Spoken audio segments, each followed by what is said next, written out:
So there have been a gender war that is going on recently, and I saw a video of people in a meeting, men and women. One lady was just shouting, "Oh, because I'm working, I will go to work and I will come back. You will go to work and you want me to still do the house chores and all that."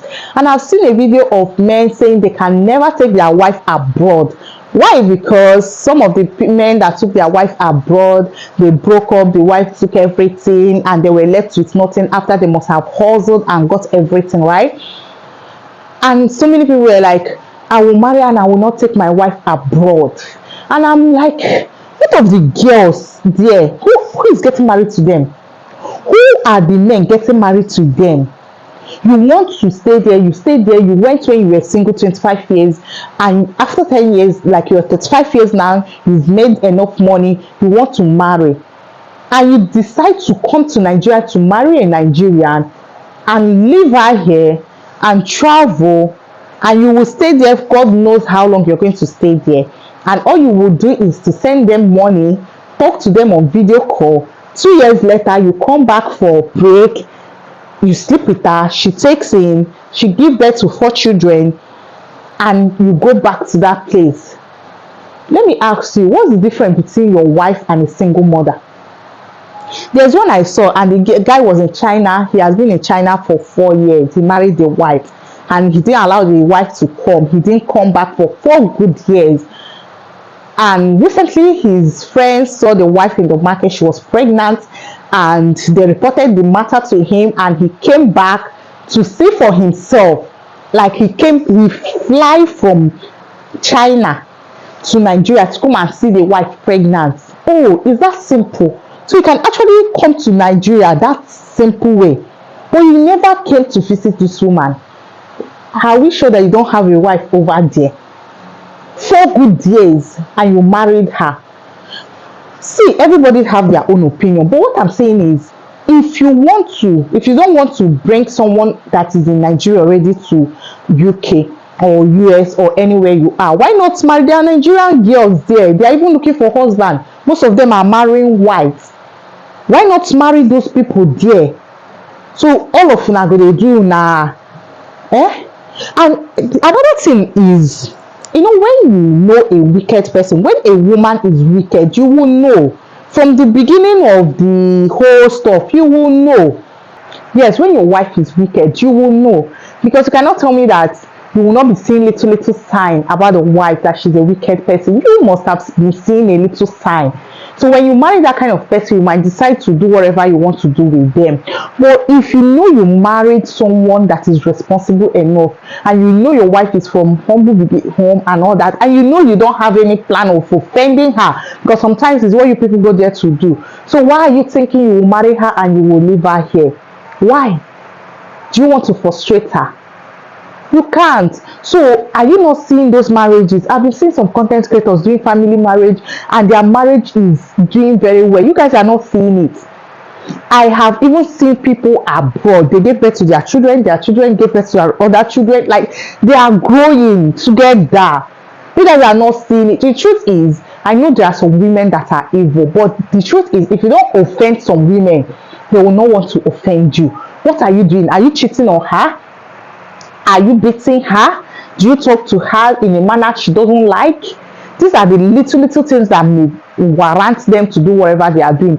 Anyways, that aside, I don't want to talk about it. So let's talk about the girl that was shouting 50-50. That was saying, "Oh, I will go to work, you will go to work, and I will come back, you will come back, and you will sit in the parlor, cross your leg, and I will go to the kitchen, cook for you, bring out the food, and serve you." And I was like, whoa, okay. She fits those men that are always saying 50-50. If you want your wife to pay house rent with you, that kind of woman fits you. Because where is your pride as a man? The Bible said that a man that cannot provide for the family is worse than an infidel. Where is your pride? Why can't you provide? Why are men even saying? That's why I like some of our Igbo men. Why are you saying 50-50 to your wife? When Igbo people are saying sit at home and not, you're saying 50-50. And you want her to do all those things. Anyways, that woman, I was saying she was foolish, but on the second thought, I was like, she fits some men. She fits some men. Now, there were about 10 people in that room, and nobody said something that made sense to me. All of them, they were just talking about what I don't understand. And I was like, is this marriage? Is this family people? Nobody is saying something that is reasonable enough or something that can save marriage. And I was just laughing. The truth is, in case you want to know the truth, the truth is what works for Mr. A might not work for Mr. B. That's the truth. And nobody said it in that place. All of them, they were saying, oh, as a man, we should always embrace our tradition, which is nice. Me, I love the fact that you have to be submissive. Submissive is not being foolish. You have to be submissive to your husband, right? I love that, because the Bible already gave us that. And men, they love it when you're submissive because they have been wired that way. So you cannot take that ego away from them. So be submissive to your partner, to your husband, right? And at the same time, the husband should respect the wife. That is the way it should be. That's the only thing they were talking about, which we know. Why not pass the information that what works for Mr. A in her marriage might not work for Mr. B in your marriage? That's what I expected them to say. Another man would want to be a traditional man and would say, oh, send me food, why kneeling down? Why another man would be like, I don't care, baby, I don't want you to do this. Just, you get, the best thing for your marriage to work, my people, is for you to look at who you got married to. Look at who you got married to and know what worked for him or her. Some women are being enticed with gifts. Once you give them gifts, their body will start, you get. And there are some women that it's not even gift that is their problem. Just be nice, just be caring, just be there for them, and you have them. So it's because Mr. B wife is this and is that, and you, because you love that kind of thing and you want to apply. So let me tell you, before I got married, there are some fantasies, you know, too much Z word and all that you want your marriage to be like. And all of a sudden, when I got married and I realized my husband is not that kind of Z-word kind of, you know, man, I readjusted myself to suit him, and he too, he readjusted himself to suit me, because he's an alpha man, he's a choleric and all that, and he had to readjust himself also. Because when I married him, I realized then early marriage, they will tell you the first year of marriage is always the toughest, which is truth. Will always be like, oh baby, why can't you do this, baby, why can't you do that, baby, you know. And I realized that, oh, he's not a romantic kind of person, babe. You have to remove that your Z word, whatever out of the way, and look for what works for him. So that if I was still there quarreling him for not being too romantic and all that, by now maybe this marriage for no work. But we adjusted. I will go outside and see people that are doing romantic. Even online, I'll be like, we'll hide them. But when you come back, you do what works for your whole home. You do what works for your husband. It's not because you've seen those people doing it, you now want to come and apply it. The same with the men. What works for your wife? What does your wife like? Does she like ice cream? Does she like going out? Does she like this? Does she like that? Look at her and know what she likes and do it for her.